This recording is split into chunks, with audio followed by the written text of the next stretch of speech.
მოგესალმებით. დღევანდელი ჩემი გამოსვლის სათაური იქნება ასეთი. სიმართლე, მხოლოდ სიმართლე და არაფერი სიმართლის გარდა. ალბათ თქვენ იკითხავთ.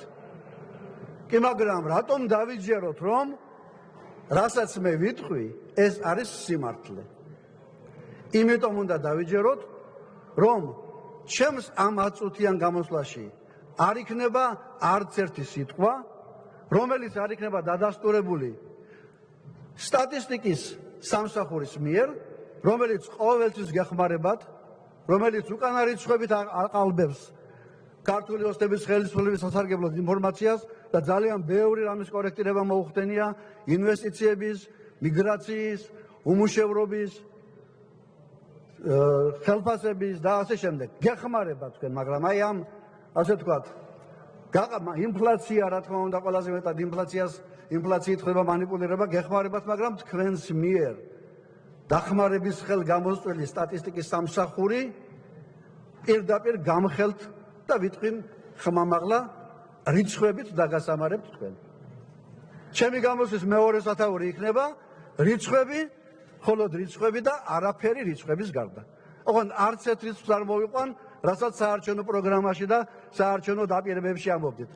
აი ივანიშვილმა რა არიგა გახსოვთ ისა ანკეტების შეავსეთო და მაცივარზე ნაკლები რომ არავინ არ დაწერა. ან გახსოვთ აქ დეპუტატი რომ გამოვიდა და ცნებებს უყვრიდა ხალხო რა გვეშველებაო. ლარი ისე გამყარდება, რომ ფინანსთა მინისტრმა ეროვნული ბანკის პრეზიდენტს ეკითხებოდა, რომელია ის ზღვარი, რომლის იქითაც ლარის გამყარება არ შეიძლება და ნეტა თუ ზრუნავთ ამაზეო.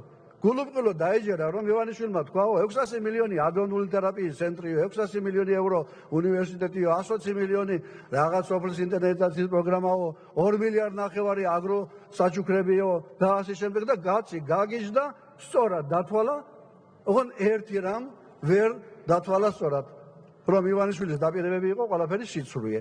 ამათ არ შევეხებინე.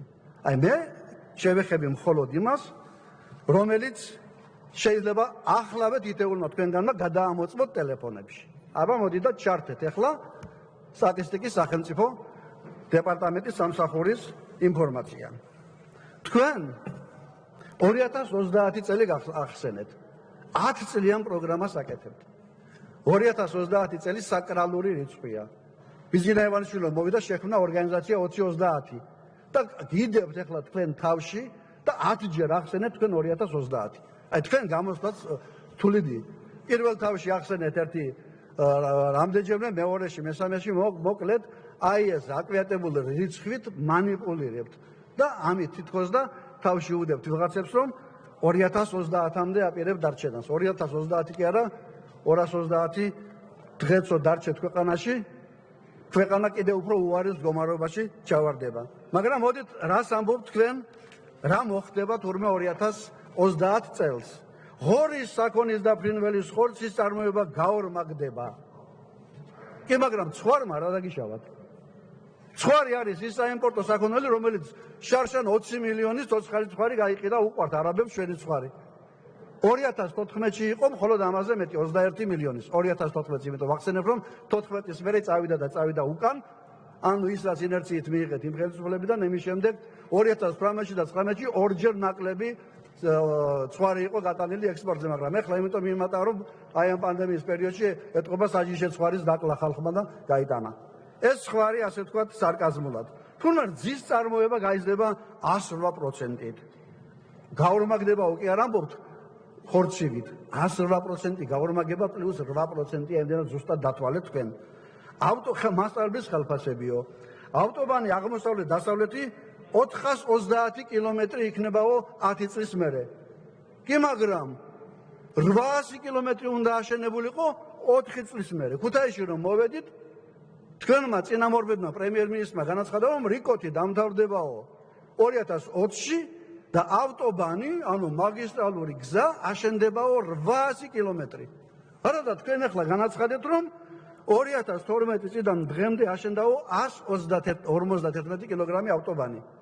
წარმოგიდგენიათ, 151 აშენებულა იმ და ამ ხელისუფლების დროს და 430-ს გვირდებით 10 წლის მერე, როდესაც დღეს უნდა ყოფილიყო აშენებული. ამიტომ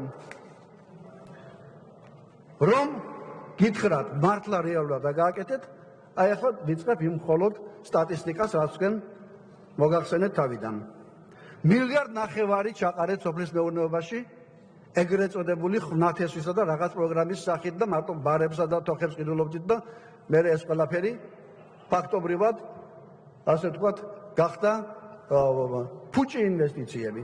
საქართველოში თქვენი ხელისუფლების პირობებში სოფლის მეურნეობა გაიზარდა მხოლოდ 1,9%-ით, აი ესეთი სუბსიდირებული სოფლის მეურნეობა. ორჯერ ნაკლები, ვიდრე მთლიანად გაიზარდა ეკონომიკა.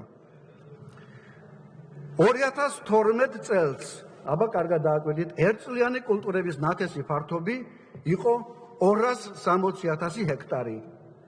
2020 წელს არის 209 ჰექტარი. უფრო ნაკლები, ვიდრე 2019-ში კიდევ უფრო ნაკლები იყო. 203,000 ჰექტარი. 2020 წელს 20% შემცირდა 2012 წელთან შედარებით. რძე ახსენეთ. 2012 წელთან შედარებით რძე შემცირდა რძის წარმოება 5%-ით. თაფლის 39%-ით.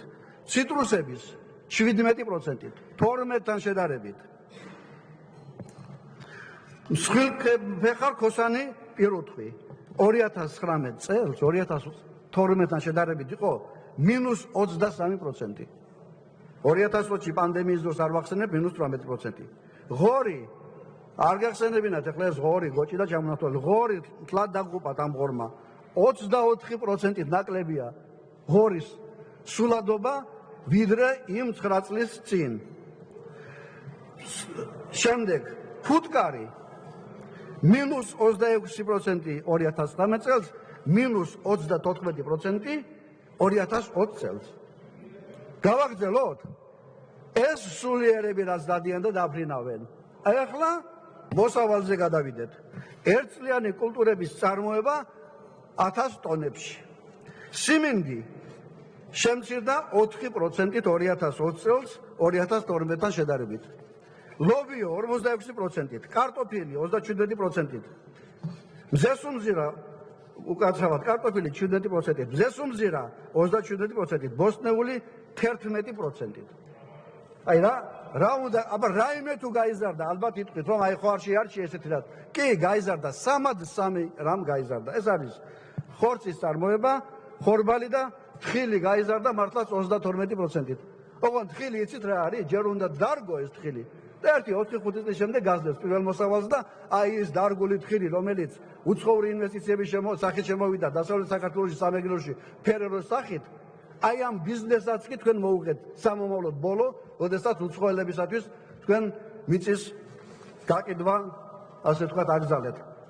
ეხლა მეორე რაც აქაც იყო ნახსენები, თქვენ მომკიდროობითობას არ აღიარებთ თქვენი წინამთავრობების 4 პრემიერ-მინისტრი და 4 მთავრობა გამოიცვალე ამ 4 წელიწადში. სტრატეგია 2000, რომელიც თქვენმა ხელისუფლებამ მიიღო გეგმა. არაფერი შესრულებულა. 1%-იც კი არ შესრულებულა. მთლიანი შიდა პროდუქტი ერთსულ მოსახლეზე არ შესრულდა ამაზე ცოტა ქვემოთ. ინფლაცია 3% იყო დაგეგმილი 5.2%-ია, 8% იქნება სულმალე ახლა ერთ კვირაში. უმუშევრობა 12%-ზე ნაკლები 18.5%-ია. თქვენი მთავარი ინდიკატორებს ვკითხულობ მე. ექსპორტი უნდა ყოფილიყო მუშაკოსთან 65-38%-ია. საქონლის ექსპორტის საქონელი და მომსახურება. მარტო საქონელი 30% უნდა ყოფილიყო 27-ია. მიმდინარე ანგარიშის დეფიციტი 6% უნდა ყოფილიყო 12.4-ია. სახელმწიფოს ვალი მუშაკოსთან მართებაში 40-ზე ნაკლები უნდა ყოფილიყო 62%-ია. ელექტროენერგიის წლიური მოხმარება წარმოება უნდა ყოფილიყო 14 ტერაბათ-საათი, არის 11 და ქვეყანა დასვით რუსეთზე და მეზობელი ქვეყნების იმპორტზე და ღელეზე ჰესი ვერ აგიშენებიათ, აგერ 5 მეგავატი ვერ აშენებთ ხადორზე, რომელსაც წყალსაცავიც კი არ ჭირდება, იმიტომ რომ არ გენდობათ ხალხი. და რისი ჰესების ამშენებელი ხართ თქვენ? ჯანდაცვაზე სიცოცხლის ხანგრძლივობა 76-73-ია და ჯანდაცვაზე საკუთარი ჯიბიდან გადახდილი თანხები უნდა ყოფილიყო 30%-ზე ნაკლები, ეხლა არის 54%.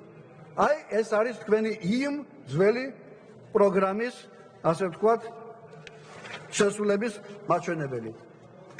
ამიტომ და ბოლოს ესე იგი ერთადერთი რაც შეიძლება შესრულდეს თქვენი გეგმებიდან დაუმატეთ 30 წამი. ჩვენი საარჩევნო პროგრამის ის ნაწილი, სადაც გიწერიათ, რომ 2024 წელს თურმე პენსია იქნება საბაზო პენსია 300 ლარი. დანამატები და რაღაცების გარეშე ასაკობრივი და რეგიონული 300 ლარი იქნება პენსია 2024 წელს. 20 ლარით მატები და რამდენი იქნება ინფლაცია და რამდენი იქნება ლარის კურსი ძალიან ადვილი წარმოსადგენია. აი ეს არის რიცხვებით მხილება წარუმატებელი. მადლობა, შემდეგი ბატონი გიორგი ბოტკოველი 6 წუთი.